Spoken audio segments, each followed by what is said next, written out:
The crystal glasses clinked with a delicate resonance that seemed to float through the dim lighting of Bellini's, the most exclusive Italian restaurant in the city. Every sound felt amplified tonight. The gentle murmur of conversations at nearby tables, the subtle scrape of expensive silverware against imported china, the nearly imperceptible swish of my uniform as I moved between tables. I was exhausted, my feet screaming after an 8-hour shift that was nowhere near finished. "Table 12 needs another bottle of the Barolo," Marco, the head waiter, whispered as he brushed past me, his cologne leaving a trail of sandalwood that momentarily masked the aromas of garlic and basil from the kitchen. I nodded and made my way to the wine cellar, a cool sanctuary beneath the restaurant where I could steal a moment of peace. My fingers trembled slightly as I searched for the vintage on the handwritten labels. I hadn't eaten since breakfast. There simply hadn't been time with the extra shift I'd picked up. Single motherhood didn't leave room for luxuries like regular meals or adequate sleep. The heavy door to the cellar creaked open behind me, startling me from my thoughts. I turned to see Vincent, the newest server, his expression unusually tense in the dim light. "Lena," he whispered, glancing nervously over his shoulder. "You need to be careful with table 12. "What do you mean?" I asked, my fingers still wrapped around the neck of the expensive bottle. "That's Alessio Vitale." The name hung in the air between us, and I felt a chill that had nothing to do with the cellar's temperature. Everyone in the city knew that name, even those who pretended not to. The young heir to the Vitale crime family, who had seized control after his father's mysterious death 3 years ago. At 35, he had already cemented his reputation as someone more dangerous than his predecessor, calculating, ruthless, but with a business mind that had expanded their influence beyond the traditional boundaries. "Just don't make eye contact," Vincent added, "and don't spill anything." I swallowed hard, trying to suppress the anxiety bubbling up inside me. "I'll be careful." But as I ascended the stairs, bottle in hand, I felt a strange tingling at the back of my neck, like invisible fingers tracing my spine. Something else nagged at me, a fragmented memory that had been bothering me all evening. The dining room's subdued lighting cast everyone in a golden glow as I approached table 12. I kept my eyes downcast as I'd been taught, but I couldn't help noticing the details at the periphery of my vision. A tailored suit jacket draped carefully over the back of the chair, hands with an understated gold signet ring. The air around the table seemed different somehow. Charged, as though the molecules themselves knew to behave differently in his presence. I presented the bottle with practiced movements, fighting to keep my hands steady. "The 2015 Barolo, sir." That's when I saw it. The subtle discoloration on the cork, almost invisible unless you knew what to look for. My father had worked as a sommelier before the accident that claimed his life, and he'd taught me things that most waitresses never learn. That particular stain meant the wine had been tampered with, likely contaminated. My heart hammered against my ribs. I couldn't serve this. Not to anyone, but especially not to Alessio Vitale, a man whose enemies were rumored to disappear without a trace. "Is there a problem with the wine?" His voice was unexpectedly soft, with a richness that reminded me of the aged balsamic vinegar we reserved for our most valued customers. I made the mistake of looking up. Dark eyes, almost black in the low light, met mine. His face was a study in contrasts. Sharp cheekbones and a strong jaw softened by the hint of a smile playing at the corners of his mouth.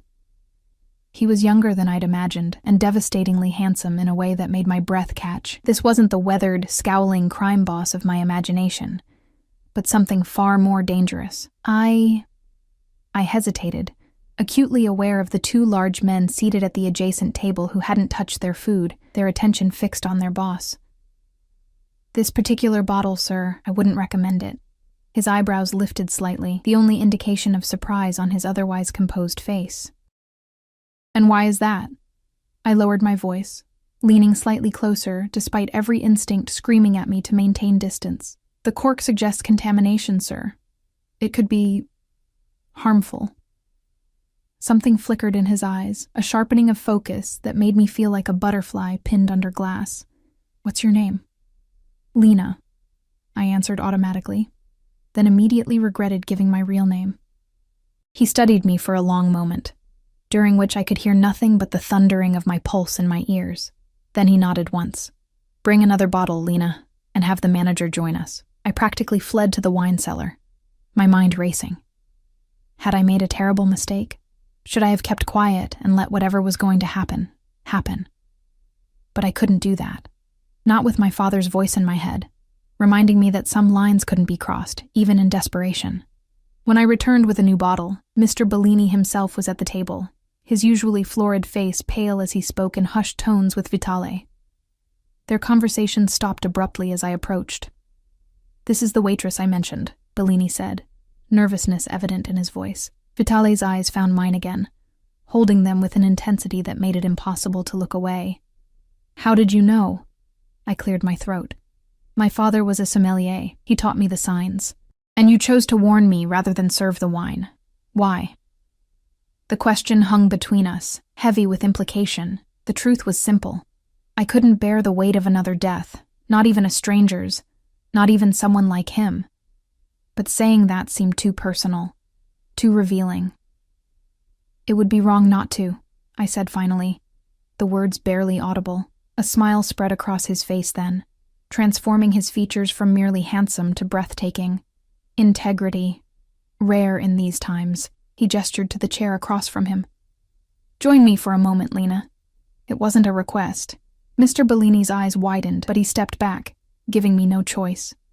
I sat stiffly on the edge of the chair, aware of every eye in the restaurant on us. One of Vitale's men had disappeared, probably to investigate the wine. I wondered what would happen to whoever had tampered with it, then quickly decided I didn't want to know. "You have a daughter," Vitale said, the statement catching me off guard. I tensed. "How did you—" "The photograph in your locker. The resemblance is striking." My blood ran cold. He'd been in the staff area? Had been looking at my personal belongings? "Lily," I said, the protective instinct making my voice stronger. "She's 5. And her father?" I hesitated, the familiar pain and anger welling up inside me. "Not in the picture." Vitale nodded as if I'd confirmed something. "You work 2 jobs. This one, and morning shifts at the cafe 3 blocks from your apartment." Now fear sliced through me, sharp and clarifying. He knew where I lived. Had been watching me. Why? "What do you want?" I asked, the words escaping before I could stop them. His smile remained, but his eyes turned serious. "What I want, Lena Taylor, is for you to tell me why Antonio Gallo would want me dead." The name hit me like a physical blow. Antonio. My ex, Lily's father, who had disappeared shortly after I told him I was pregnant. The man who had promised to marry me, only for me to discover he was already married, to someone connected to one of the city's crime families. I don't, I stammered, my mind reeling. "Don't insult my intelligence," Vitale said, his voice still soft, but with an edge that hadn't been there before. "The cork was marked with Gallo's signature method, and you recognized it immediately." "I haven't seen or heard from Antonio in over 5 years," I said, truth lending strength to my words. I didn't know the tampering was his style. I only knew the wine was dangerous. Vitale studied me for what felt like an eternity, his gaze penetrating as if he could see through layers of skin and bone to the truth beneath. Whatever he saw seemed to satisfy him, because he leaned back slightly, the tension in his shoulders easing. "It seems we have a common enemy, then." Before I could respond, the restaurant door burst open with a crash that made everyone jump. 3 men entered, their movements purposeful, hands suspiciously positioned beneath their jackets. The room went silent. Vitale sighed, as if merely inconvenienced by the intrusion. "It appears Antonio is impatient tonight." He stood smoothly, placing a hand on my shoulder that felt like a brand through the thin fabric of my uniform. "Stay behind me, Lena." Everything happened so quickly after that. His bodyguards moved with practiced efficiency, creating a barrier between us and the intruders. Vitale's grip on my arm was firm as he guided me toward the kitchen, his body shielding mine. I heard shouts, the sound of breaking glass, a woman's scream cut short. "My car is in the alley," he said, his mouth close to my ear as we moved through the kitchen's chaos. "We need to leave.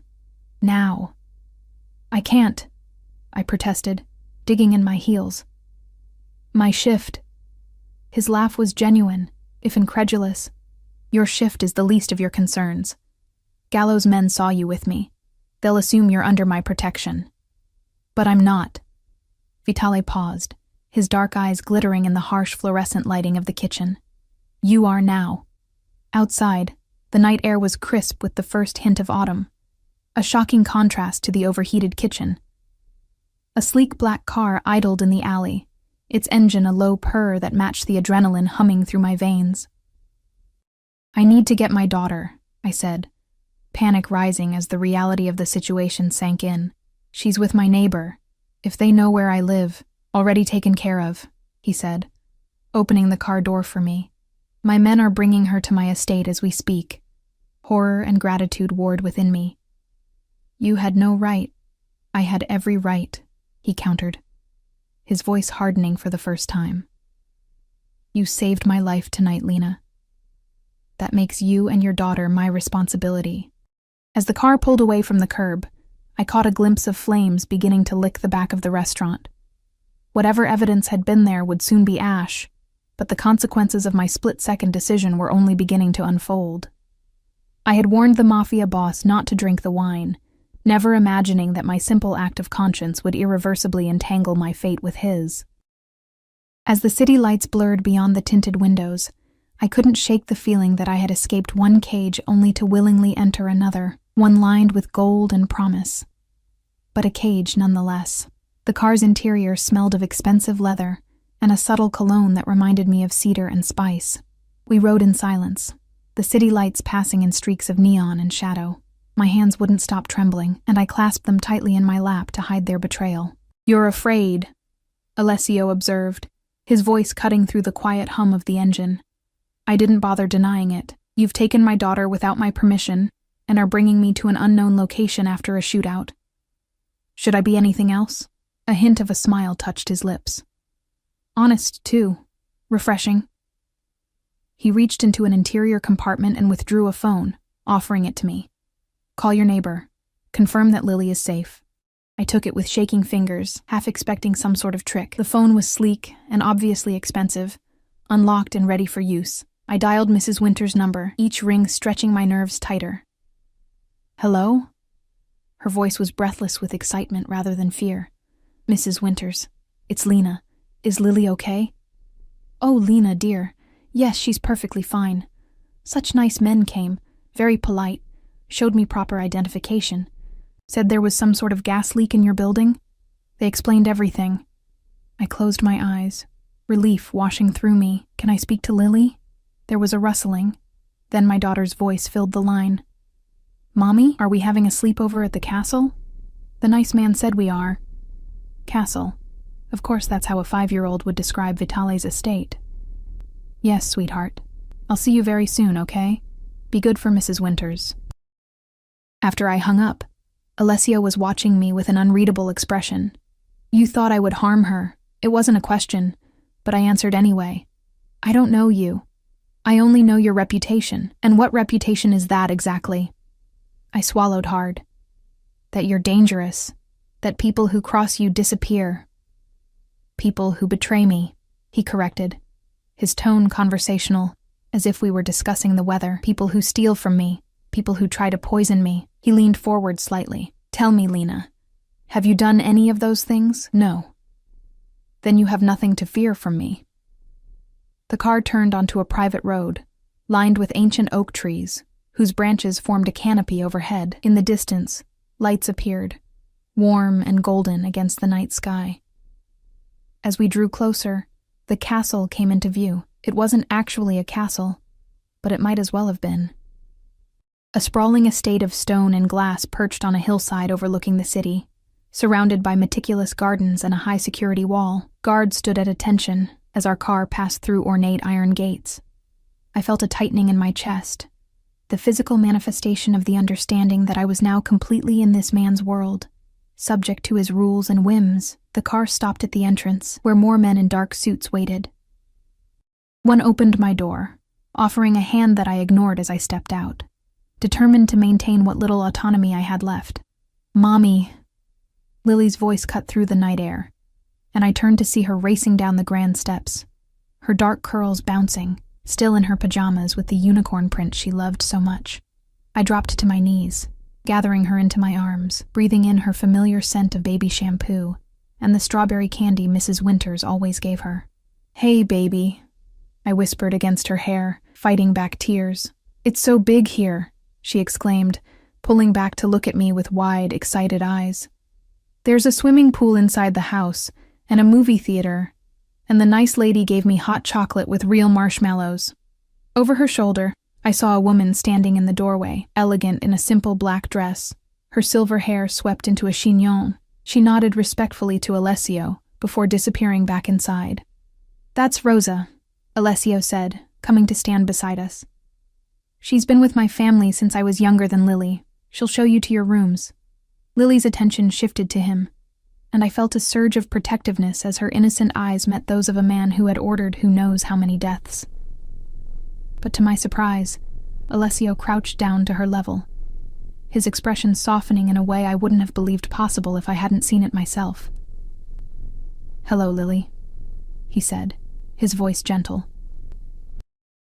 "I'm Alessio. Thank you for being my guest tonight." She studied him with the direct, unfiltered gaze of childhood. "Are you the king of the castle?" He laughed, the sound startlingly genuine. "Something like that. I hope you'll be comfortable here." "Do you have any kids?" she asked, and I winced at her directness. A shadow passed over his face so quickly I almost missed it. "No, I don't." "That's sad," she declared with 5-year-old certainty. "Everyone should have kids. They make you happy when you're lonely." I placed my hands on her shoulders, gently pulling her back. "Lily, honey, let's not bother Mr. Vitale with questions." "She's not bothering me," he said, rising to his full height again, his eyes lingering on my daughter's face, with an expression I couldn't quite read. Children speak truths adults have forgotten how to say. Inside, the estate was even more impressive than its exterior suggested. Soaring ceilings, priceless art, furniture that looked like it belonged in a museum. Rosa appeared silently to guide us through the labyrinth of hallways to a suite of rooms larger than our entire apartment. "These will be your quarters," she said, her accent a melodic lilt. "There are clothes in the wardrobe that should fit both of you. If you need anything, press the intercom button beside the bed." After she left, Lily immediately began exploring, gasping with delight at the enormous bathroom with its jetted tub, the walk-in closet filled with clothing in both our sizes, and the balcony that overlooked gardens illuminated by subtle landscape lighting. "Mommy, look! These are prettier than princess dresses." She was running her small hands over a silk dress in a shade of emerald that would match my eyes perfectly. I shivered, unsettled by the thought of Alessio Vitale selecting clothing for me, knowing my size, anticipating my presence here. "Lily, come sit with me for a minute," I said, patting the edge of the bed. She bounded over, her energy undiminished despite the late hour. "We're going to stay here for a little while, but this isn't our home, okay? We're just visiting." "Because of the gas leak?" she asked, her brow furrowing in confusion. I hesitated, unsure how to explain our situation without frightening her. "Something like that. The important thing is that we're together, and we're safe. I like it here," she declared, bouncing slightly on the plush mattress. "It's like the fairy tales you read me." If only she knew that in the original versions of those fairy tales, the endings weren't always happy. The beautiful castles often housed monsters, and the glittering promises frequently concealed deadly traps. After I'd tucked Lily into the massive 4-poster bed, I explored our gilded prison more thoroughly. The doors to the hallway were unlocked, but I had no doubt that guards were stationed nearby. The balcony doors opened freely to the night air, but we were on the 3rd floor with no way down. Beautiful, comfortable, and completely inescapable. A soft knock at the door made me jump. I opened it to find Rosa holding a silver tray with a steaming cup. "Chamomile tea," she said, offering it to me. "It helps with sleep. The master would like to speak with you once you're settled." "And if I decline?" I asked, taking the cup despite myself. Rosa's expression remained impassive. "He rarely asks twice, Miss Taylor." After she left, I sipped the tea, its warmth spreading through my chest. I checked on Lily, who was already fast asleep, her dark lashes casting shadows on her cheeks in the dim light. She looked so much like Antonio, it sometimes hurt to look at her. The same olive skin and Cupid's bow lips. But her spirit was entirely her own, resilient and joyful despite the circumstances of her young life. I changed into a simple dress I found in the wardrobe, navy blue, modest but beautifully made. The fact that it fit perfectly was another reminder of how thoroughly Alessio had investigated me. Rosa was waiting in the hallway when I emerged. She led me through the silent house to a different wing, stopping before a heavy wooden door. "His study," she said, knocking softly before opening it for me. The room was exactly what I'd expect from someone like Alessio Vitale. Dark wood, leather-bound books, a massive desk that emphasized the power differential between whoever sat behind it and anyone who sat before it. A fire crackled in a stone fireplace, casting dancing shadows on the walls. Alessio stood by a window, gazing out at the night, a tumbler of amber liquid in his hand. He'd removed his jacket and tie, the top buttons of his shirt undone to reveal the strong column of his throat. He turned as I entered, his eyes moving over me in a way that made heat rise to my cheeks. "The dress suits you," he said, gesturing to a leather chair near the fire. "Please sit." I remained standing. "I want to know what's happening, why Antonio would want to kill you. Why you've brought us here, when we can leave." He took a measured sip of his drink before answering. "Straight to the point, then. Antonio Gallo works for the Russo family. They've been trying to take over my territory for years. As for why I've brought you here," he set down his glass and moved closer to me. "Antonio abandoned you, yes? Left you pregnant and alone?" I nodded, unsure where this was going. "What you don't know is that he was ordered to seduce you. Your father had information the Russos wanted. Information about certain financial arrangements at the restaurant where he worked before Bellini's. When they discovered he had taught you everything he knew about wine, they assumed he had shared other secrets as well." The room seemed to tilt slightly. "My father was just a sommelier." "Your father was handling money laundering operations for the previous owner. He was very good at it, kept meticulous records. When he refused to give those records to the Russos, they arranged his accident. But they believed he might have told you something, hidden something with you. That's why they sent Antonio." My legs suddenly felt weak, and I sank into the chair he'd offered earlier. "That's not possible. My father was a good man. Good men make bad choices when their families are threatened," Alessio said quietly. "The Russos threatened you. He did what he had to do to keep you safe." Tears burned behind my eyes as pieces of a puzzle I never knew existed fell into place. My father's unexplained income, the late-night phone calls he would take in another room, the way he had insisted on teaching me about wine, making me memorize details most people would never notice. "What does this have to do with tonight? With the wine?" Alessio sat in the chair opposite mine, leaning forward with his elbows on his knees. In the firelight, his face was all planes and shadows. Beautiful in a dangerous way. Antonio never found what he was looking for. When you became pregnant, he reported back to his bosses that you knew nothing useful. They let him walk away, and he went back to his wife. But recently, evidence surfaced suggesting your father may have hidden those records in a very valuable bottle of wine. The Russos believe I have that bottle in my collection. They've been trying to get access to my wine cellar for months. And do you have that bottle? His smile was enigmatic. "If I did, it would be worth millions to the right people and extremely dangerous to the wrong ones." "So we're what? Hostages? Bargaining chips?" "You're under my protection," he corrected, his tone hardening. "Antonio saw you with me tonight. By now the Russos know you warned me about the poison. They'll assume you're working with me, that you know something. Your apartment isn't safe. Your workplace isn't safe. Nowhere in this city is safe for you or Lily except here. With me." I wrapped my arms around myself, suddenly cold despite the fire. "For how long?" "Until I eliminate the threat." The casual way he referenced murder should have horrified me, but all I felt was a numb acceptance. This was the world I had stumbled into, a world where life and death were business decisions. "And then what?" I asked, my voice barely audible. He stood, moving to kneel in front of my chair, bringing his face level with mine.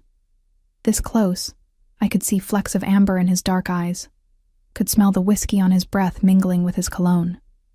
That depends on you, Lena. You showed loyalty to me tonight, a man you've never met, a man whose reputation frightens you. That kind of integrity is rare. I value it. His hand reached up, brushing a strand of hair from my face with surprising gentleness. I could use someone like you in my organization. I'm a waitress, I said, fighting the urge to lean into his touch. You're much more than that. His eyes held mine, intense and searching. You're a survivor, a protector. You've raised a child alone, worked multiple jobs, kept going when others would have broken. And tonight, you made a split-second decision that saved my life, knowing it might cost you yours. His hand lingered on my cheek, warm against my skin. Stay with me, Lena. Not as a hostage or employee. As something more. The implication hung in the air between us, heavy with possibility and danger. I should have been repulsed. This man was everything I had spent my life avoiding, the embodiment of power used without conscience. Yet there was something in his eyes, a vulnerability at odds with his reputation, that called to something deep within me. I need time, I whispered. He nodded, withdrawing his hand. Of course. But know this. While you're under my roof, you and Lily want for nothing. You'll be treated with respect. No one will touch you without your consent. But you cannot leave. Not until I'm certain you're safe.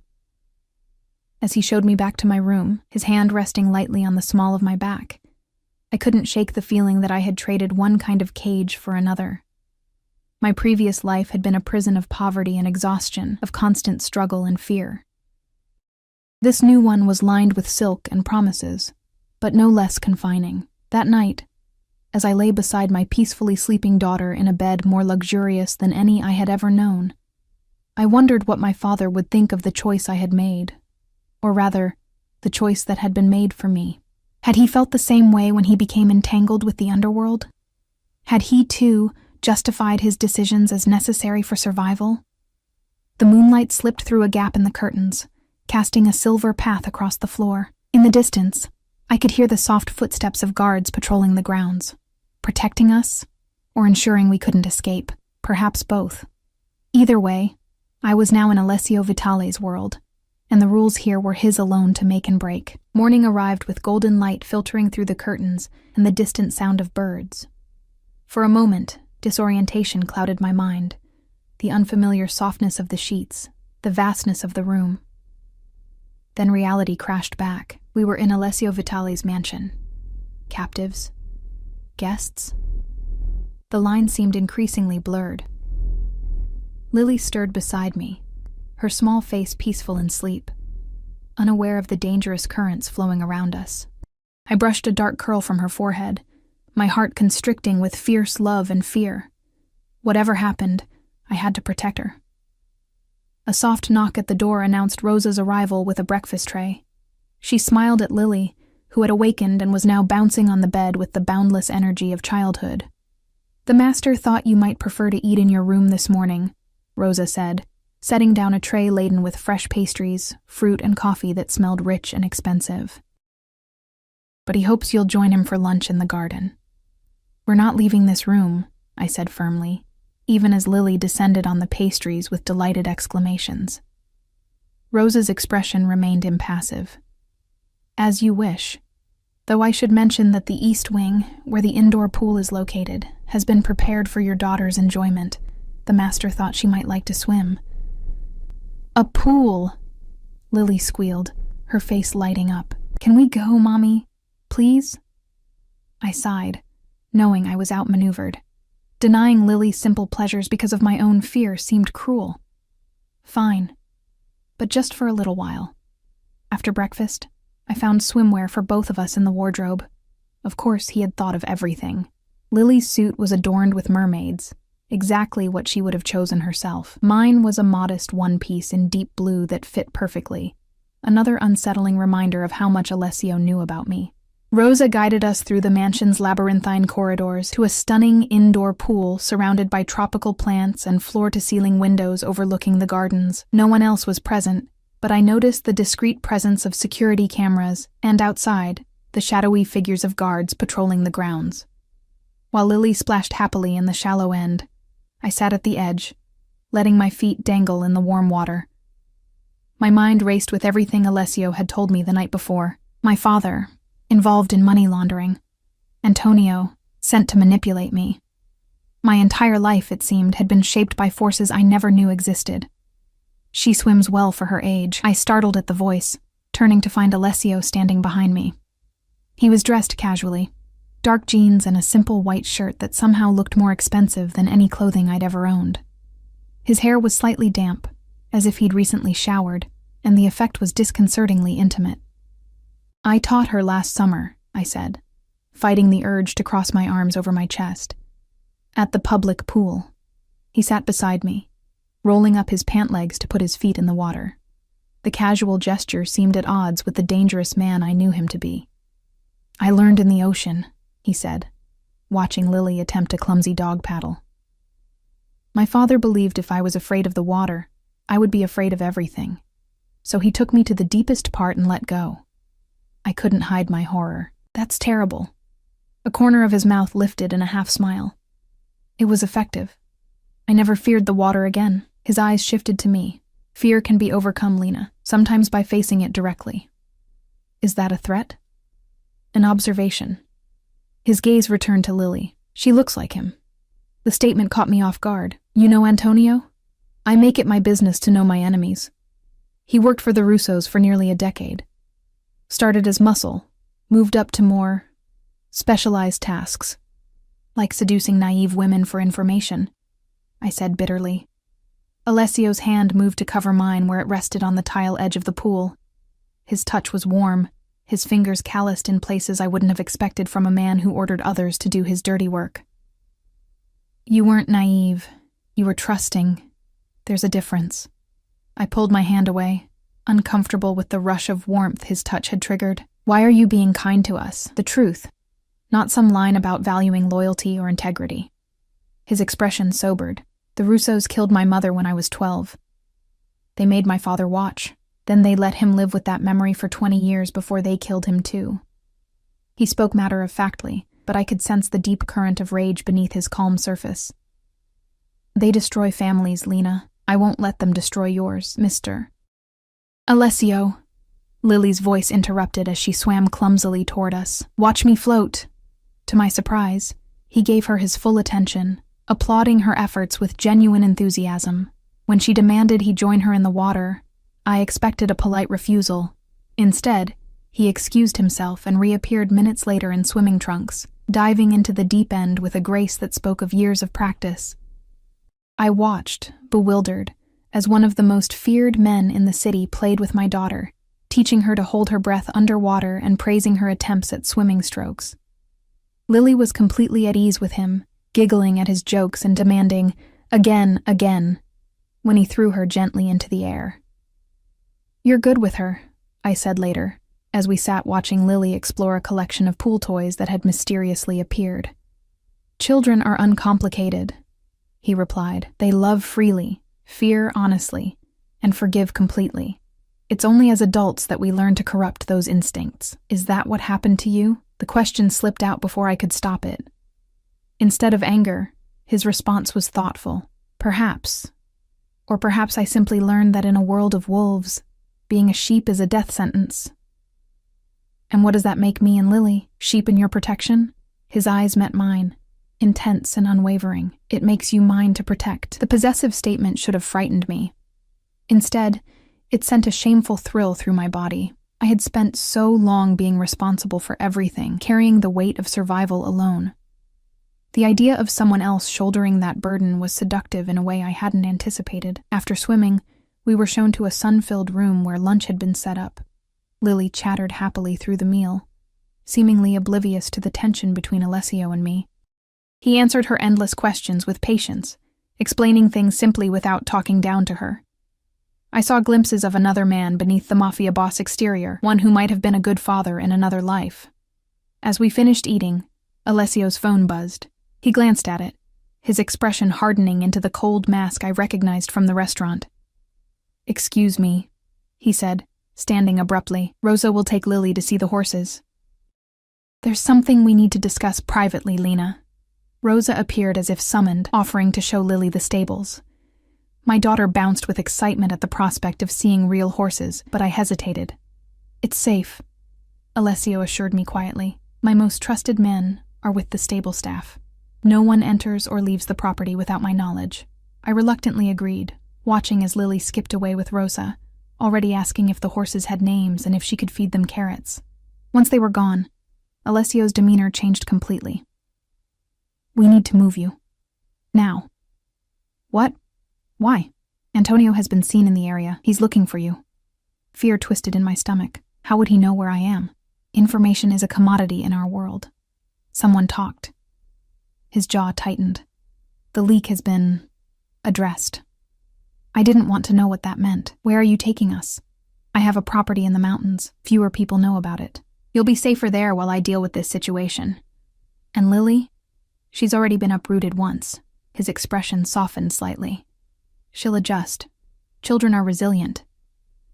And what about her school? My job? Our life? Your life as you knew it is over, Lena, he said bluntly. The moment you warned me about that wine, you became part of this world. The Russos won't stop coming for you now.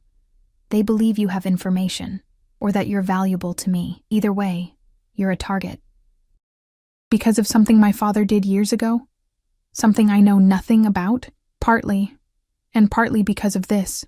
He pulled out his phone, showing me a photograph that made my blood run cold. It was Antonio, his face twisted with rage, holding a gun to the head of a terrified man I didn't recognize.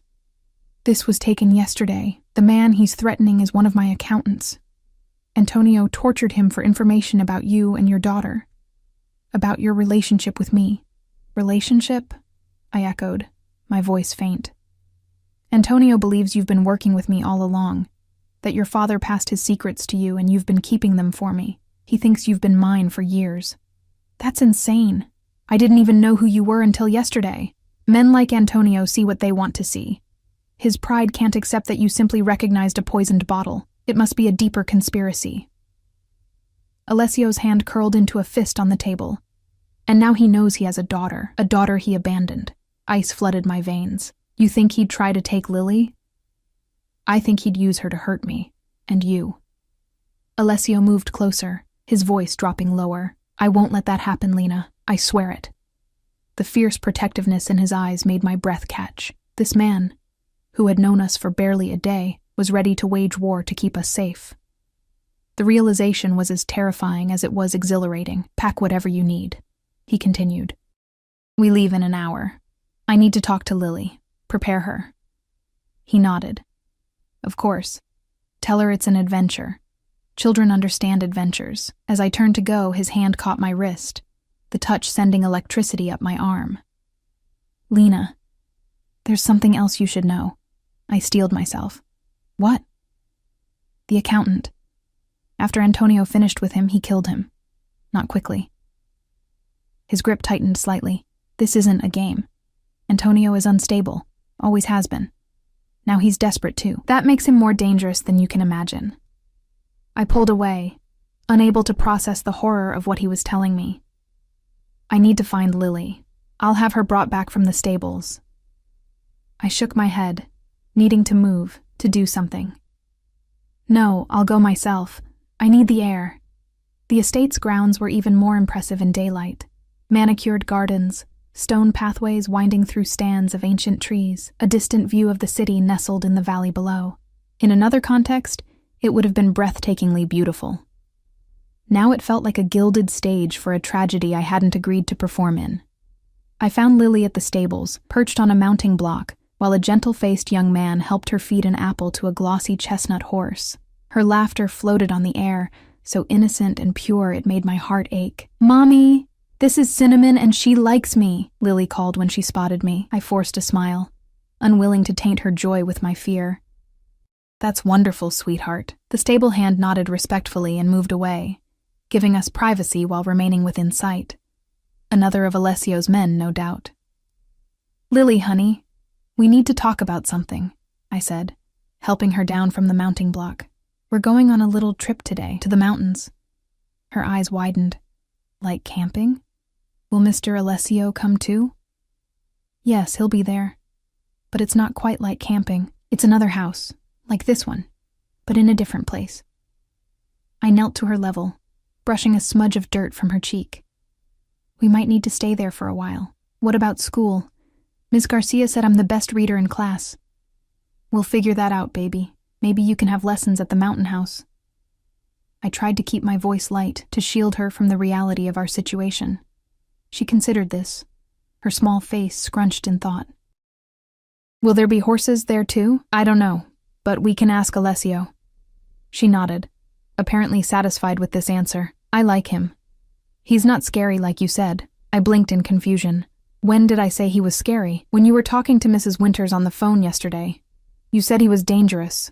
I silently cursed my carelessness. Well, sometimes people can seem one way, but be another way when you get to know them better. Like how Daddy seemed nice, but wasn't really? She asked with the devastating directness of childhood. I stared at her, stunned. What do you mean? She shrugged, suddenly interested in her shoes. I heard you crying. After you talked to him on the phone that time. You said he was a liar and you hated him. The memory flooded back, a rare call from Antonio about 2 years ago. Drunk and maudlin, asking to see Lily. I'd refused, and the conversation had devolved into bitter recriminations. I thought Lily had been asleep. Sometimes grown-ups have complicated feelings about each other, I said carefully, but no matter what, I'll always be here for you. And right now, we need to go back to the house and pack for our trip. As we walked hand in hand back through the gardens, a movement at the edge of the property caught my eye. A figure slipped between the trees, too far away to identify clearly, but something about the furtive movement sent alarm bells ringing in my head. Lily, let's walk a little faster, I said, tightening my grip on her hand. Why? I want to look at the flowers. We can look later. Right now we need to... The crack of a gunshot split the air. Instinctively, I dropped to the ground, pulling Lily down with me and covering her body with mine. Mommy, she screamed, her voice high with terror. Stay down, I whispered fiercely, looking around frantically for shelter. More gunshots followed, accompanied by shouts and the sound of running footsteps. Through a gap in the hedge, I glimpsed men in dark suits racing toward the perimeter, weapons drawn. Alessio's security team responding to the threat. I needed to get Lily to safety. The main house was too far, but a small gardener's shed stood about 20 feet away. Keeping low, I scooped Lily into my arms and made a desperate dash for it. Inside, the shed was dim and smelled of soil and fertilizer. I set Lily down on a stack of burlap bags, putting my finger to my lips to signal silence. She nodded, her eyes huge with fear, tears streaming down her cheeks. It's going to be okay, I murmured, holding her close. We're safe here. But as another burst of gunfire erupted outside, I wondered if anywhere would ever truly be safe for us again. We were caught in a war between powerful, dangerous men, and I had no weapons, no influence, nothing to offer except my determination to protect my child at any cost. The shed door burst open and I jerked backward, shielding Lily with my body. Silhouetted in the doorway was a tall figure, gun in hand. Lena? Alessio's voice was tight with urgency. Relief flooded me. We're here. We're okay. He crossed the small space in 2 strides, crouching beside us. There was blood spattered on his white shirt, and a wild look in his eyes that sent a chill through me. Are you hurt? He demanded, his free hand moving over my arm, my face, checking for injuries. No, we're fine. What's happening? Antonio. He brought men. They breached the east section of the wall. His expression was murderous. The situation is being handled, but we need to move now. The helicopter is waiting. Helicopter? I repeated weakly. The fastest way to the mountain property.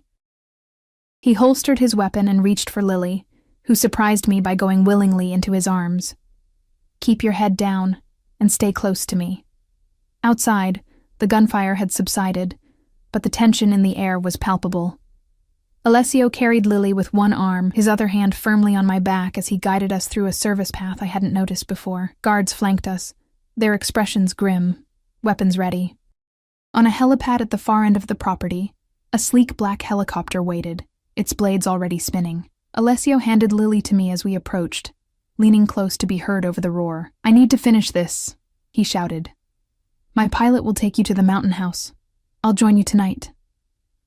Fear gripped me. "You're not coming with us?" His eyes locked with mine, fierce and determined. "I need to make sure no one follows you, that no one ever threatens you again." Before I could respond, he cupped my face in his hands and kissed me. Hard, desperate, a claiming of sorts that sent heat spiraling through my body despite the danger surrounding us. When he pulled away, his eyes were dark with something that went beyond protection or obligation. "Wait for me," he commanded, helping us into the helicopter. The door closed, and he stepped back as the machine lifted into the air. Through the window, I watched him grow smaller, standing tall and unafraid as his men gathered around him. A king on his battlefield, preparing to slaughter his enemies. As the estate receded and the city spread out beneath us, I held Lily close, wondering what kind of life awaited us in the mountains, and what kind of man would return to us when the blood had been washed from his hands. The helicopter sliced through clouds, carrying us farther from the city with each passing minute. Lily had fallen asleep against my shoulder, exhausted by fear and excitement. I envied her ability to find peace amid chaos, the resilience of childhood that allowed her to escape into dreams while I remained painfully alert, replaying the gunshots, the blood on Alessio's shirt, the fierce intensity of his kiss. My lips still tingled from that contact, unexpected, possessive, leaving me breathless in a way that had nothing to do with fear. I should have been repulsed. Instead, I found myself touching my mouth, remembering the pressure of his, wondering if he would return to us alive. The pilot, a stone-faced man who had introduced himself only as Marco, said little during our journey. Through the headset he'd given me, he occasionally pointed out landmarks below, his voice clinical, detached. I gathered he was one of Alessio's most trusted men, but whether that meant he was a skilled killer or merely discreet, I couldn't tell. "Almost there, ma'am," he finally said, as the helicopter banked toward a mountainside shrouded in pine trees. "Mr. Vitale's property is just ahead." If I had expected another mansion, I was mistaken. The mountain house was a sprawling log cabin perched on the edge of a cliff, its architecture blending seamlessly with the surrounding wilderness. A natural stone chimney rose from its center, and wide windows reflected the late afternoon sunlight. It looked like something from a luxury travel magazine. Beautiful, isolated, and utterly untraceable. We landed on a small helipad set back from the main structure. As the rotors slowed, a middle-aged couple emerged from the house.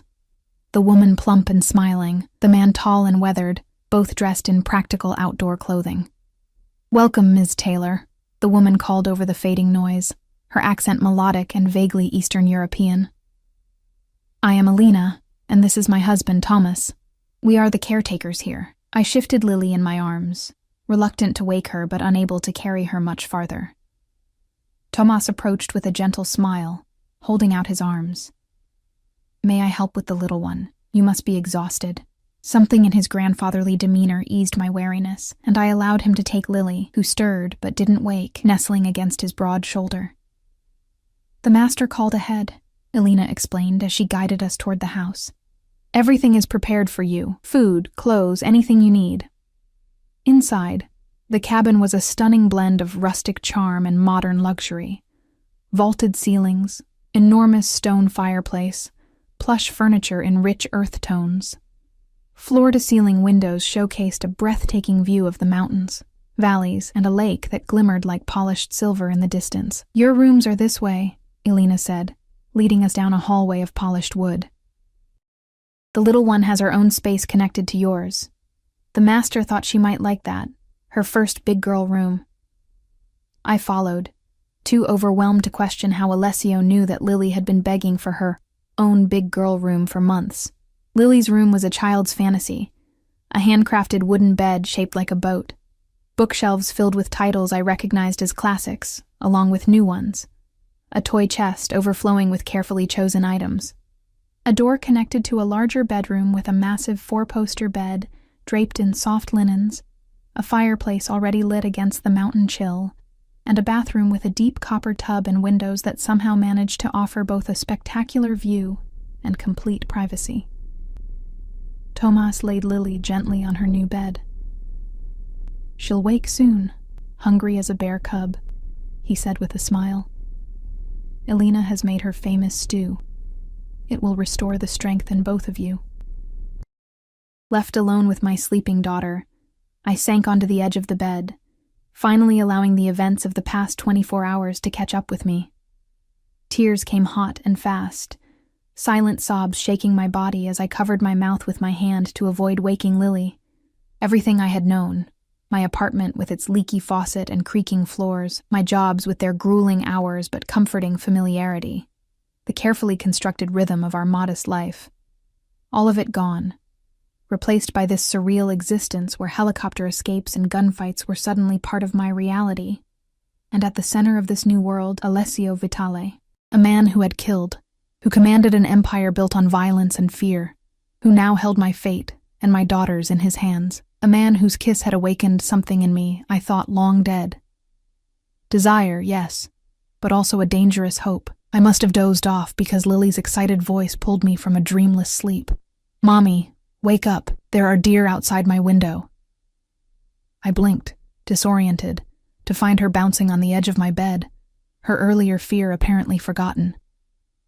The light had changed, golden evening replacing the harsh afternoon sun. "What time is it?" I asked, rubbing my eyes. "Dinner time?" came Alina's voice from the doorway. "The little one has been helping me in the kitchen while you rested." I sat up, embarrassed. "I'm sorry. I didn't mean to sleep so long."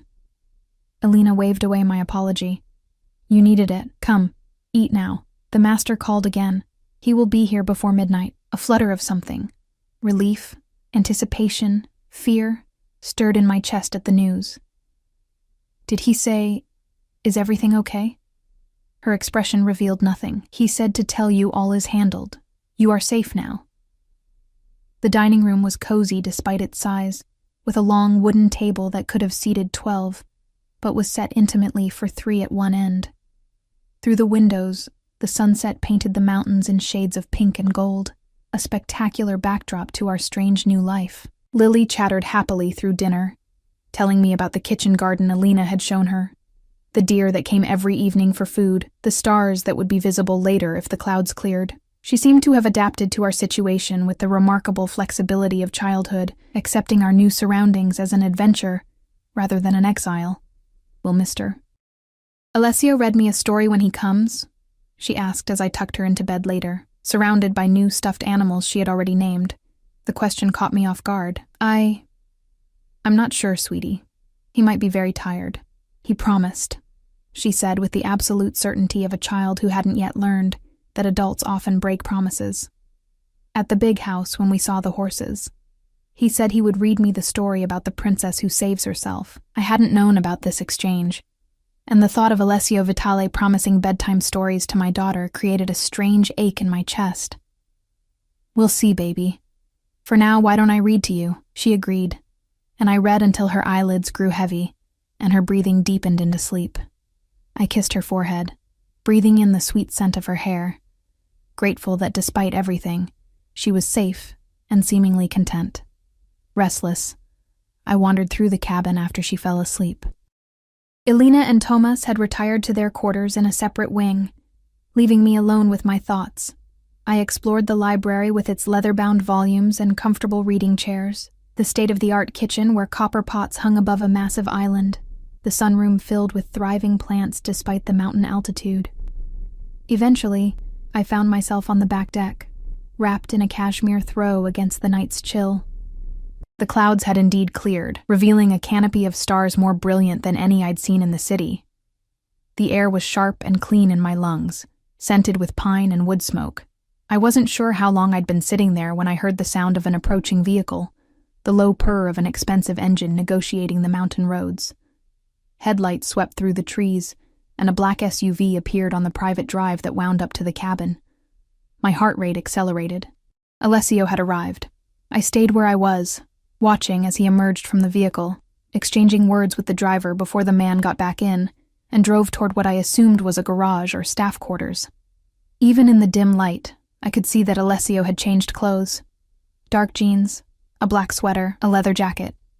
No visible blood. No visible weapons either, though I had no doubt he was armed. He paused on the path to the house, his gaze lifting to where I sat on the deck. I couldn't see his expression clearly, but something in his posture shifted when he spotted me. A releasing of tension, perhaps, or a gathering of resolution. He climbed the steps to the deck, moving with the fluid grace I'd noticed at the restaurant that first night, a lifetime ago. Up close, I could see the exhaustion in his face, the shadow of stubble on his jaw, a small cut above his eyebrow that hadn't been there when we parted. "You're still awake," he said, his voice husky with fatigue. "I couldn't sleep," I admitted, not knowing what happened after we left. He sat beside me on the wide bench, close enough that I could feel the heat of his body, smell the winter cold clinging to his clothes mingled with that same spiced cologne. "Antonio is dead," he said simply, watching my face for a reaction. I felt nothing. No grief for the man who had abandoned me pregnant and alone, no horror at the confirmation of violence. Just a hollow acceptance, as if I'd known all along this would be the outcome. "Did you kill him?" I asked, my voice steady. "Does it matter?" "I don't know," I answered truthfully. "Maybe it should." He was silent for a moment, his gaze on the distant mountains. "He died fighting. Not by my hand directly, but on my orders. Does that make me less culpable in your eyes?" "No," I said, "but I appreciate your honesty, always," he promised, turning to face me fully. "I will never lie to you, Lena, even when the truth is ugly." "And is it ugly?" His laugh held no humor. "Parts of it. Antonio wasn't working alone. The Russos had promised him a significant position if he delivered you and the information they believe you have." "But I don't have any information," I insisted. "I don't know anything about my father's records or what he was involved in." "I believe you," he said, surprising me. "But the Russos don't. And with Antonio dead, they'll be even more convinced you're valuable to me." "Am I?" The question slipped out, vulnerability making me reckless. His eyes darkened, and he reached out to brush a strand of hair from my face, his fingers lingering against my cheek. "More than you know." The air between us charged with tension that had little to do with danger and everything to do with the pull I'd felt since that first moment in the restaurant when our eyes met. I should have moved away. Instead, I found myself leaning into his touch. "Why?" I whispered. "You don't know me. Not really." "I know enough," he said, his voice dropping lower. "I know you're fierce in your protection of those you love. I know you have an innate sense of right and wrong that transcends conventional morality. I know you've been fighting alone for too long."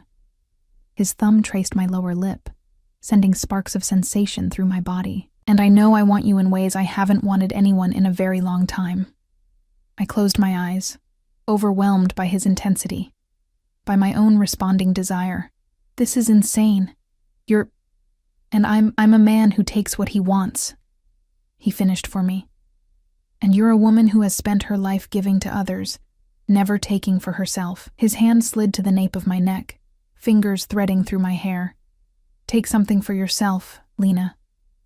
Take me." When his lips met mine this time, it wasn't the desperate claim of a man heading into battle. It was deliberate, questioning, giving me the choice he claimed to be taking away.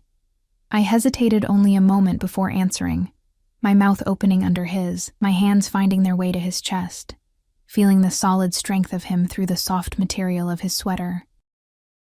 He kissed like he did everything else, with absolute focus and expertise, drawing responses from my body I hadn't known were possible. When he finally pulled back, we were both breathing hard, and I could feel the rapid beat of his heart under my palm. "Lily asked if you'd read her a story," I said, the words spilling out before I could stop them. "She said you promised." A genuine smile transformed his face, softening the hard edges. "I did promise, though I imagine she's asleep by now." "She is, but she'll hold you to it tomorrow. I keep my promises, Lena." His expression grew serious again. "All of them. I promise to keep you both safe, and I will. Whatever it takes." "What happens now?" I asked, needing to understand what future we were facing. He sighed, leaning back, but keeping me close with an arm around my shoulders. "Antonio is dead. but the threat isn't over. The Russos believe your father hid evidence that could destroy them. Financial records, names, accounts. Until we can prove that information is lost or doesn't exist, they'll keep coming. So we're trapped here? For how long? Not trapped, he corrected. Protected, and not just here. I have properties around the world, places where you and Lily could start fresh, build a new life. Without you? The question revealed more than I intended. His arm tightened around me. If that's what you want. It wasn't what I wanted, I realized with startling clarity. Despite everything, his violence, his criminal empire, the danger that surrounded him, I didn't want to leave him. The thought terrified me, not just for what it said about my judgment, but for what it meant for Lily's future. I don't know what I want anymore, I admitted. Everything's happened so fast. We have time, he said, pressing a kiss to my temple. For now, you're safe here. Lily seems happy. Let that be enough for tonight. We sat in silence then, watching the stars, his arm around me providing warmth against the mountain chill. It felt surreal. This moment of peace after so much chaos. This closeness with a man who had killed someone hours earlier. You should get some rest, he said eventually. You've been through more in the last 2 days than most people experience in a lifetime. I nodded, suddenly aware of the bone-deep fatigue that had settled into my body. He walked me back into the house, his hand at the small of my back in what was becoming a familiar gesture. At the door to my bedroom, he paused. My room is at the end of the hall if you need anything. His eyes held a promise that sent heat flooding through me despite my exhaustion. Anything at all. Good night, Alessio, I said softly, using his first name deliberately, watching the effect it had on him. A slight darkening of his eyes, a tension in his jaw.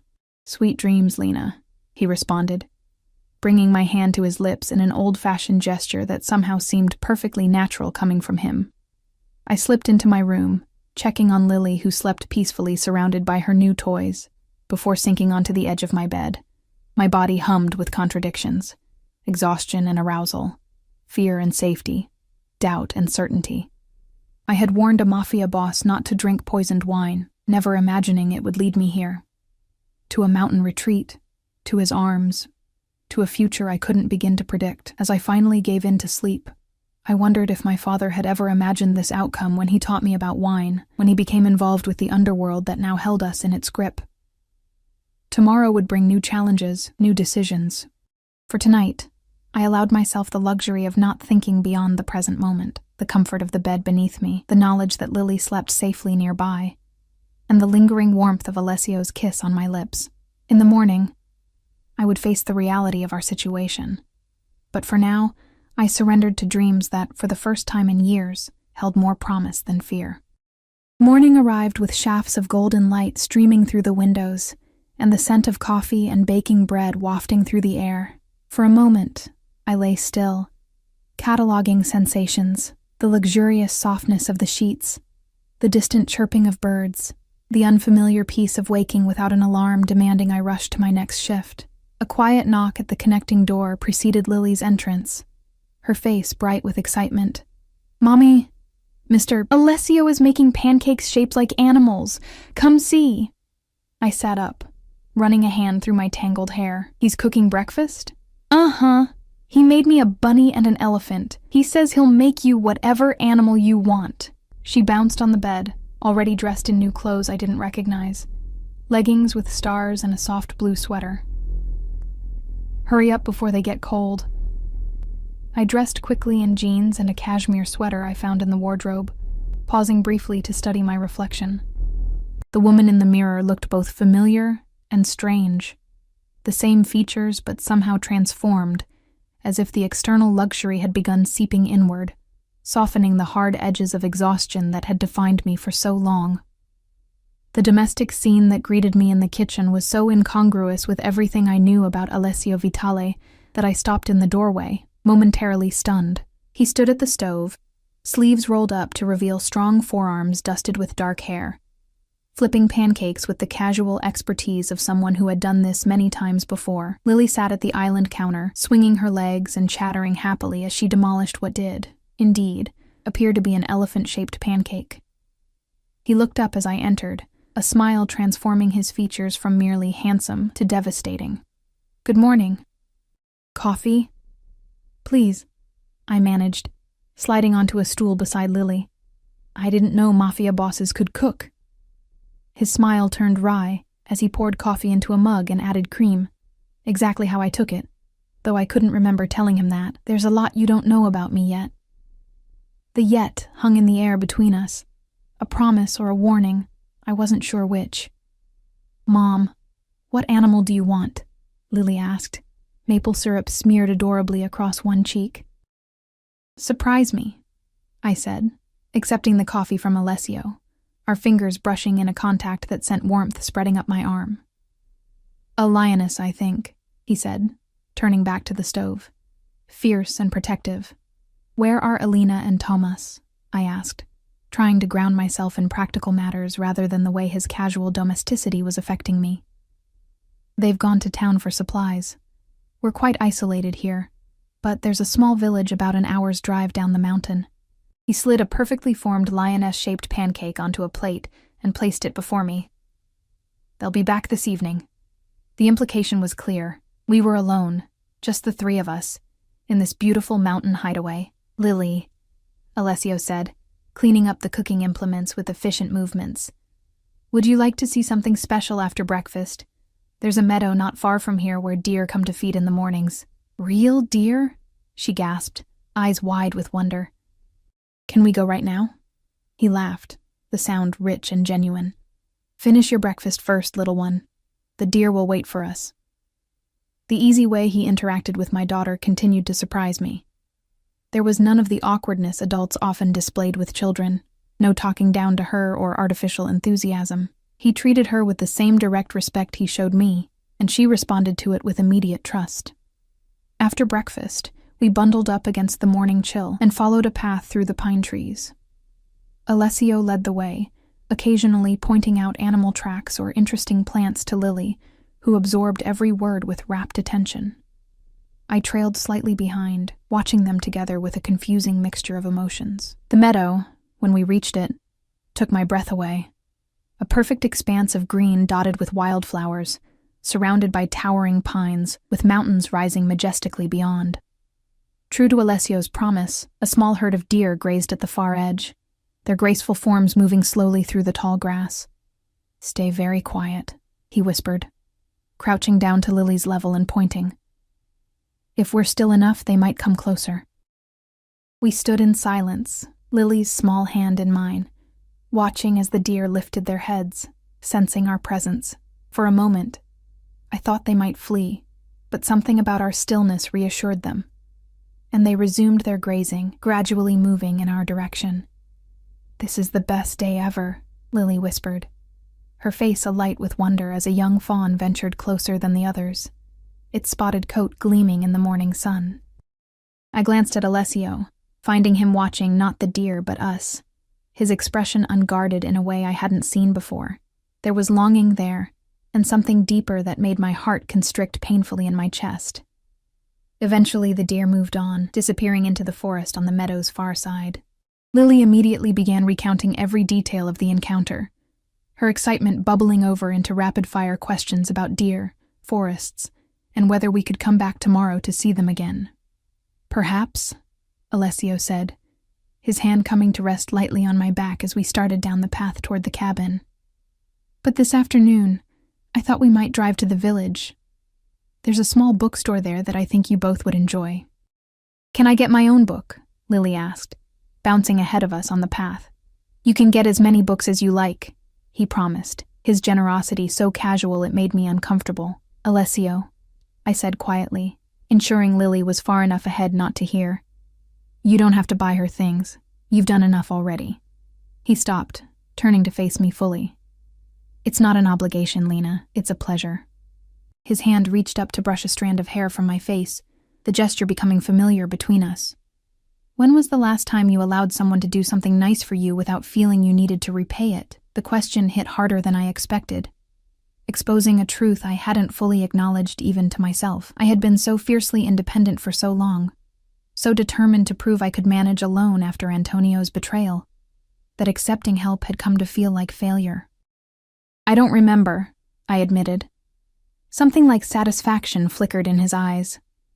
Then it's long overdue.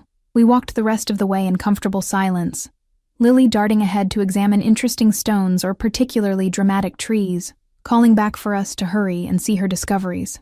As we approached the cabin, however, I noticed Alessio's demeanor shift subtly, a new alertness in his posture, his eyes scanning the surroundings with practiced efficiency. It was a stark reminder of who he was, of the danger that had brought us here. "What is it?" I asked, instinctively moving closer to Lily. "Nothing," he said, though his hand had moved to his side where I suspected a weapon was concealed beneath his jacket. "Just a habit. I never approach any property without checking it first." Inside, he excused himself to make a phone call, leaving Lily and me to prepare for our trip to the village. As I helped her wash up, I could hear the low murmur of his voice from the study. Not the words, but the tone, which had shifted from the warmth he'd shown us all morning to something harder, more commanding. When he rejoined us, he was back to the man who had made animal pancakes, though I noticed he now wore a jacket that could easily conceal a gun, and his eyes held a wariness that hadn't been there in the meadow. The drive to the village was breathtaking. Winding mountain roads with spectacular views of valleys and distant peaks. The trees beginning to show the first hints of autumn color. Alessio drove with the same confident precision he seemed to bring to everything, one hand resting casually on the wheel, the other occasionally reaching across to touch my knee or hand, each contact sending a ripple of awareness through me. The village itself was like something from a postcard, stone buildings with window boxes still bright with late summer flowers, a central square with a fountain, small shops with hand-painted signs.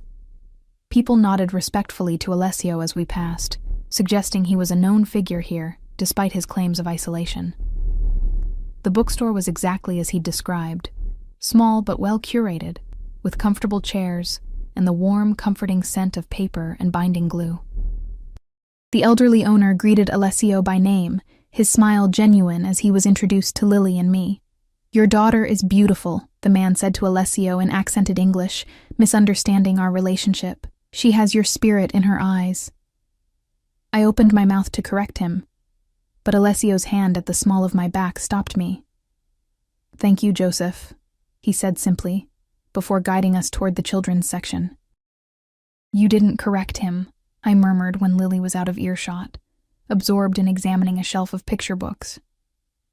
"It's safer if the people here believe you're my family," he explained, his voice low. "It raises fewer questions." The practicality of it made sense, yet something in me rebelled against the deception. "And what happens when we leave, when you send us away somewhere to start fresh? Won't that raise questions too?" His eyes darkened. "Is that what you think I want? To send you away? Isn't it?" I challenged. "Once the danger passes, once you've dealt with the Russos, we're not part of your world, Alessio.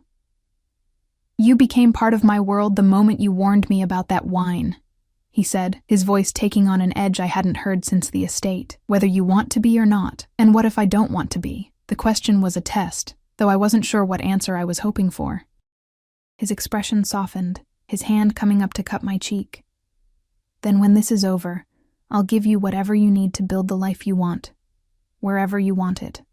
But Lena," his thumb traced my lower lip, sending a shiver through me, "I think you already know what you want." Before I could respond, Lily bounced up to us, arms full of books. "I found so many good ones. Can I get them all?" "You said as many as I want." The moment broken, Alessio turned his attention to her, examining each selection with serious consideration, asking her questions about why she'd chosen them, treating her opinions with genuine interest. We left the bookstore with a stack of books for Lily, and, to my surprise, several for me as well, titles Alessio had selected based on fragments of conversation we'd had, revealing an attentiveness that was both flattering and slightly unnerving. As we walked through the village square toward a small cafe where Alessio suggested we have lunch, he kept Lily and me close, his vigilance never entirely absent despite his relaxed demeanor. I was beginning to recognize the signs, the way his eyes continuously scanned our surroundings, how he positioned himself slightly ahead of us when approaching corners, The subtle nod to men I now realized were his security detail, positioned discreetly throughout the village. We were halfway across the square when Alessio suddenly stiffened, his hand tightening on mine. Following his gaze, I saw a man watching us from outside the cafe, middle-aged, expensively dressed, with an air of authority that reminded me uncomfortably of Alessio himself. "Take Lily to that shop," Alessio said quietly, nodding toward a candy store a few doors down. "Stay there until I come for you." "Who is he?"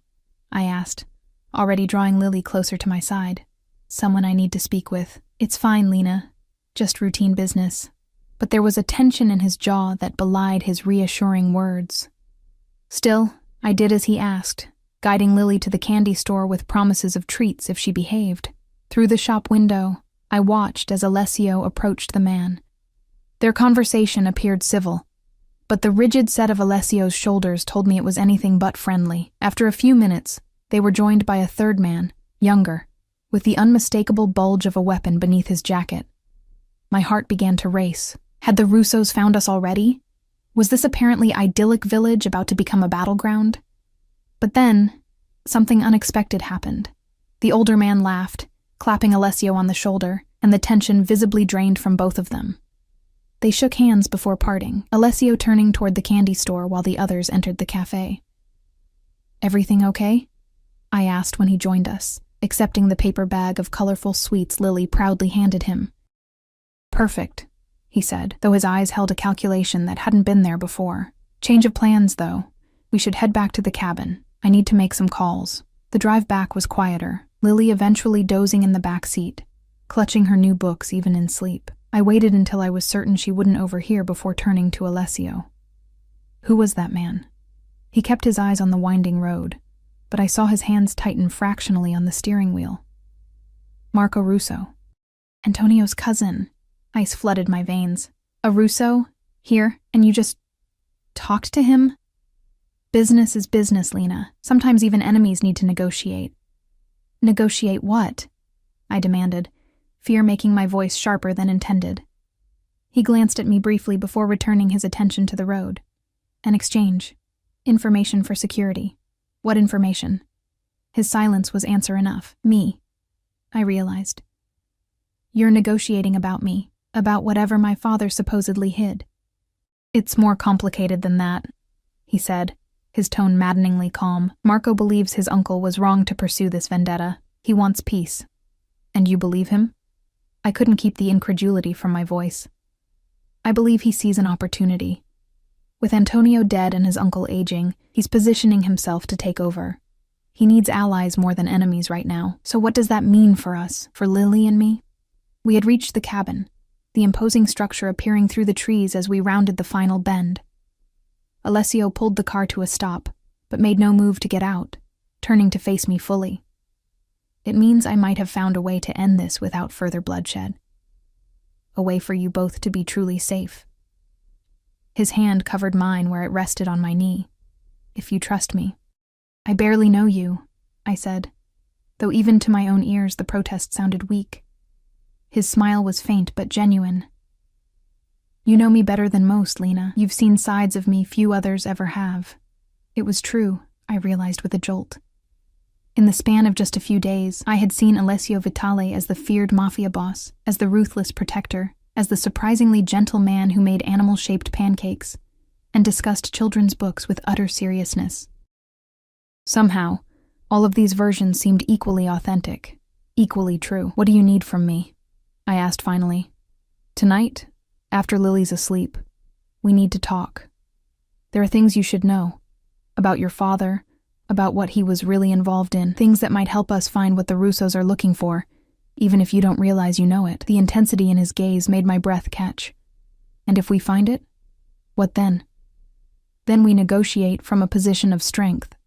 We ensure your safety, permanently." His thumb traced circles on the back of my hand. "And then we talk about what comes next. For all of us." The implication hung between us, heavy with possibility. Before I could respond, Lily stirred in the back seat, her sleepy voice breaking the moment. "Are we home? Can I show Alina my new books?" "Home." The word echoed in my mind as we exited the car and walked toward the cabin. Could this place, any place with Alessio, ever truly be home for us? The rest of the day passed in a blur of domestic normalcy that felt surreal given the morning's revelations. Alina and Thomas returned, delighted with Lily's excitement over her books. Alessio disappeared into his study for several hours, emerging only for dinner, where he was quieter than he had been at breakfast. His mind clearly elsewhere despite his efforts to engage with Lily's stories. After I'd tucked Lily in, reading one of her new books until she drifted off, I found Alessio waiting in the great room, standing by the massive windows that overlooked the now dark mountains. A fire crackled in the stone hearth, and 2 glasses of wine sat on the coffee table before the leather sofa. "She's asleep?" he asked as I approached. Out like a light. All the excitement wore her out. He nodded, gesturing to the wine. "I thought we could use this conversation." I accepted the glass he offered, noting the deep ruby color of the liquid. "Not poisoned, I hope," I said, attempting humor to mask my nervousness. "I would never waste good wine on poison," he replied, his smile not quite reaching his eyes. "Sit with me, Lena. What I have to tell you, it won't be easy to hear." We settled on the sofa, closer than necessary, the warmth of his thigh against mine both comforting and distracting. He took a moment, swirling the wine in his glass, organizing his thoughts. "Your father wasn't just laundering money," he began finally. "He was a record keeper for multiple families. The Russos, yes, but others too, including mine." I nearly choked on my wine. "My father worked for you?" "Not directly. He worked for my father, before I took over the business. He was trusted by everyone because he had no allegiance to any single family. He was neutral territory, so to speak." "I don't understand." "My father was a sommelier. He loved wine, teaching people about it. That wasn't just a cover." Alessio's expression softened. "No, that was real. His passion for wine was genuine, but it also made him perfect for the role. He traveled to vineyards around the world, met with suppliers, had legitimate reasons to handle large sums of cash. And he kept impeccable records." I set down my glass, my hand suddenly unsteady. "Records of what exactly?" "Everything. Money movements, names, accounts, the kind of information that could bring down entire organizations if it fell into the wrong hands." His eyes met mine, serious and intent. "The kind of information that makes people kill to protect it." "But I don't have any of that information," I insisted. "If I did, don't you think I would have used it by now? To get out of poverty? To give Lily a better life? You might have it without knowing it," he said gently. "Your father was clever. When he sensed danger, he wouldn't have left such information somewhere obvious. He would have hidden it in plain sight, perhaps encoded it in something personal, something only you would recognize." A memory surfaced suddenly. My father showing me a beautiful bottle of wine on my 18th birthday, explaining its history, its uniqueness. "There's more to this bottle than meets the eye, Lena," he had said. "Someday you'll understand." I had assumed he was speaking metaphorically about the complexity of the wine itself. But what if... "There was a bottle," I said slowly. "A very expensive one. He showed it to me once, said it was special." Alessio leaned forward, his eyes suddenly intent. "Do you remember what kind? The vineyard? The year?" I closed my eyes, trying to recall details from so long ago. "It was Italian. From Piedmont, I think. A Barolo or Barbaresco. He kept it in a special case in his study." "And after his death? What happened to it?" "I don't know," I admitted. "There were so many details to handle after the accident. The apartment had to be cleared out quickly because I couldn't afford the rent. Most of his things went into storage, but I had to sell a lot of it just to get by." "The storage facility," Alessio said, already reaching for his phone. "Where is it?" "Downtown, near the river. Safekeep storage." "But Alessio, I haven't paid the fees in over a year. They probably auctioned everything off by now." He was already dialing, turning away slightly as he spoke rapidly in Italian to whoever had answered. After a brief conversation, he ended the call and turned back to me, a new energy in his movements. "My people will check the facility records, track down what happened to your father's belongings." He took my hands in his grip warm and reassuring. "This could be it, Lena, the key to ending all of this." "And if it is?" I asked, returning to my earlier question. What happens then? He brought one of my hands to his lips, pressing a kiss to my palm that sent heat spiraling through me. Then you have a choice to make about what kind of life you want, about who you want in that life. The implication was clear, and for the first time, I allowed myself to truly consider it. A future with Alessio Vitale, not as his protected asset or grateful recipient of his charity, but as something more, something equal in its own way. And what if I choose you? I whispered, the words slipping out before I could reconsider them. What does that mean for Lily? For me? It means safety, security, never wanting for anything material again. His eyes held mine, unflinching. It also means accepting parts of my life you may find difficult. I won't insult you by pretending I'll change completely. His honesty was both terrifying and refreshing, and if I can't accept those parts, then I'll set you up somewhere far from here, somewhere the Russos will never find you. You and Lily can start fresh with new identities, new opportunities, and I'll... He paused, a flash of something like pain crossing his features. I'll let you go. The thought of never seeing him again created an ache in my chest I wasn't prepared for.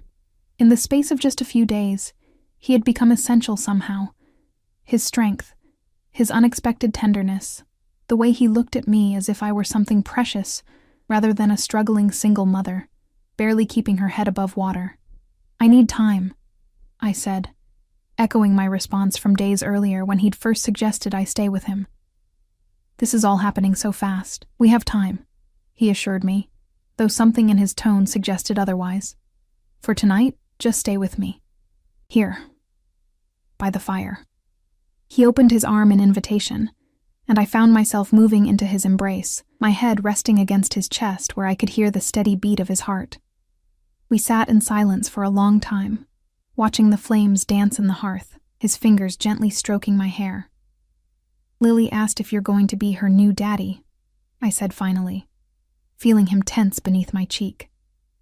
This morning, while you were making pancakes. She whispered it to me. And what did you tell her? His voice was carefully neutral. I told her that grown-up relationships are complicated, that we're all still getting to know each other. He was quiet for a moment, a diplomatic answer, the only one I could give, I said, tilting my head to look up at him. I don't make promises to her I can't keep. His eyes, dark and serious in the firelight, held mine. I don't make promises I can't keep either, Lena. Remember that. The weight of his words settled over me as he lowered his mouth to mine, the kiss gentle at first, then deepening as I responded, my hands sliding up to his shoulders, drawing him closer. Unlike our previous kisses, this one held no urgency, no desperate edge, just a slow, thorough exploration, as if we had all the time in the world. When we finally broke apart, both breathing harder, I saw in his eyes the same desire that coursed through me, tempered with a restraint I hadn't expected. We should stop, he said, though his hand remained at my waist, thumb tracing circles against my ribs. Not because I want to, but because when this happens between us, and it will happen, Lena, I want you to be completely certain. No doubts, no fears clouding your decision. His consideration, when he could so easily have taken advantage of my confused emotions, only made me want him more. But I nodded, acknowledging the wisdom in his restraint. Thank you, I whispered, pressing one last kiss to his jaw before standing. Good night, Alessio. Sweet dreams, Lena, he replied, remaining by the fire as I made my way to my bedroom. Inside, I checked on Lily, smiling at the sight of her surrounded by her new books even in sleep, before preparing for bed myself. As I slipped beneath the luxurious sheets, I couldn't help replaying everything Alessio had told me about my father's secret life, about the bottle that might hold the key to our freedom, about the choice that awaited me once this was all over. I had warned a Mafia boss not to drink poisoned wine, never imagining it would lead to this crossroads, a choice between walking away from him forever or embracing a life I could never have envisioned for myself. A life with danger at its edges, yes, but also with protection, security, and a kind of passionate connection I had thought lost to me after Antonio's betrayal. As sleep finally claimed me, one truth remained clear amid the swirling uncertainty. Whatever choice I made would reshape Lily's life and mine forever. And for the first time since becoming a mother, I found myself considering my own desires alongside my daughter's needs, wondering if perhaps they might lead us to the same destination, a future with Alessio Vitale.